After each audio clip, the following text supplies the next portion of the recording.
About 1,800 pest management workers will enjoy sustainable pay rises and clearer career pathways under the progressive wage model.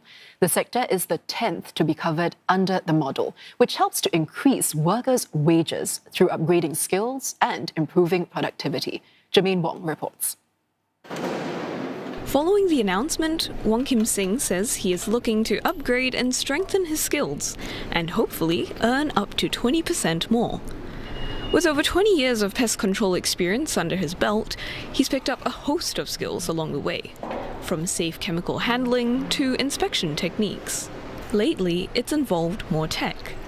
We got the thermal imaging to detect for the termites. Like we will go to the customer house to visit. Of course, the technology also help us to don't just go and visit for wasting our time. So of course the technology help us to then we can do more efficient to complete the job. Mr. Wong hopes that means he will have a chance to train and become a licensed drone operator. It's part of the company's new tech to monitor pest activity, collect data, and more accurately identify pests. The implementation of the progressive wage model for the sector will take about 2 years. A tripartite cluster is being set up to look into wage ladders, training requirements, and progression pathways. We look forward to actually helping them because most importantly, we want our workers to understand that they need to have the progression and with that better wages. But most importantly, we want to also encourage the companies to actually take up technology within the company itself. And I think this is something that the community will look into. And we understand, Singapore being so urbanized, the work of pest management becomes really important for us. The reason we chose pest management is because they fulfill a very important role in preserving public health. Because a lot of diseases today are promulgated by the prevalence of rodents and the transmission of disease. So we feel that over the years, the pest management sector has improved in its ability to detect and to up-professionalize this particular sector. The ministry says it is constantly on the lookout for new sectors to be covered under the model, so the remaining part of the lower wage workforce is taken care of. Under the PWM, employers must at least pay eligible workers the stipulated wage for their job level. They must also meet training requirements, helping workers upgrade their skills and progress to higher paying roles. The model has benefited about 150,000 lower wage workers so far. Now, 7 sectors and 2 jobs fall under the PWM. In 2014, it first became mandatory for those in the cleaning sector. 2 years later, it was introduced into the security and landscape sectors. This was followed by the lift and escalator and retail and food services industries. In 2023, waste management was added, along with 2 occupations, administrators and drivers. The PWM covers Singapore citizens and permanent residents who are working full-time or part-time under a contract of service. While wage increases will come with certain cost pressures on businesses, the government has stepped in with a progressive wage credit scheme to help offset the wage increases. I'm engaged in many of the PWM sectors. So depending on whether security, food services, or retail, I think there is different extent of how much of that cost is passed down.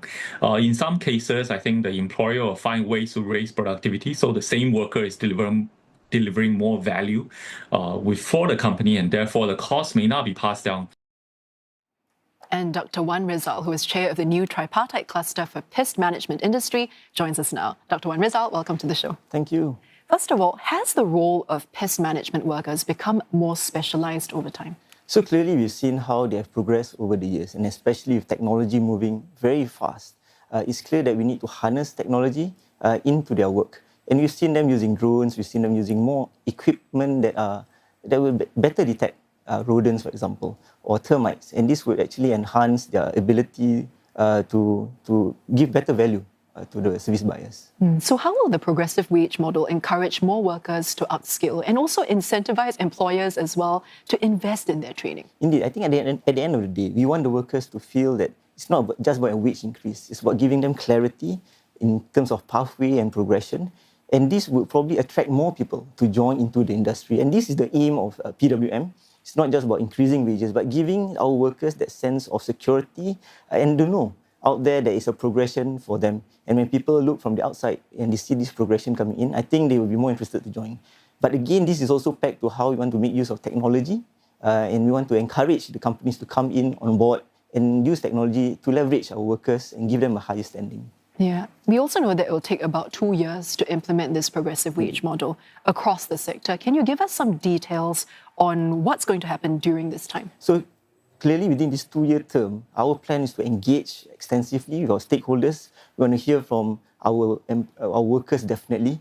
We need to understand their challenges and what their aspirations like and match them with what we can with our stakeholders, the companies, and see how we can bring the industry to the next level. There are some concerns that the progressive wage model might mean a higher cost for businesses, and then perhaps that cost might be passed down in higher prices for consumers. Do you agree with that? And we've just heard also that SNEF said that it could differ from sector to sector. Yes, but we know as a society, we value public health really highly. And we know that in public health is very much related to pest management. So we know the industry is important, is essential, and this is something that we need to embrace. So knowing that it's essential, I think it's important that we give our workers the due recognition, the due progression, the right wages for them to actually progress. I think companies also understand this because given that they can now harness more technology within their means, I think it's something that everyone can look forward to. How can we go about doing this then? As you say, recognition is quite important to encourage the workers to do that. Apart from pay increases, what else can be done? I think one of the things that we've been very clear about the progressive wage model is that it must be pegged to a progression itself. That means they're not just stagnant in a certain role, but their role is actually progress to a higher one. And this would mean the usage of technology, for example, the ability to harness that. And we also know that there's a diversity of species out there that we ourselves are not aware of. And I think this is where some expertise, knowledge that they have could be very valuable as we move along. Right. So how difficult is it right now, as you understand the industry a bit more? How is it difficult, or how difficult is it to attract and retain workers at this point? So at this juncture, I can flatly say yes. I think there is a really big problem out there to encourage people to join. And that's why we need to attract them by letting them understand it's not just about the wages getting higher, but it's really about having progression, the ability to give them some satisfaction in their job. I think this is something important, and I think it's something we want to embrace. For some companies now, perhaps, who are a bit reluctant to embrace the model, or they have some concerns about doing that, what are some issues that have been brought up, and what advice would you give to these companies? I think many of the companies need some support in terms of how, or direction in terms of how do they want to actually progress their workers and match technology with it. And that's where we come in and we provide CTC funding, for example, for them to actually improve on their ability to use technology with work. And I think this is something that could attract them as they move along. Dr. Wan Rizal, thank you so much for sharing your thoughts with us today. I've been chatting with Dr. Wan Rizal there, who is chair of the Tripartite Cluster for Pest Management Industry.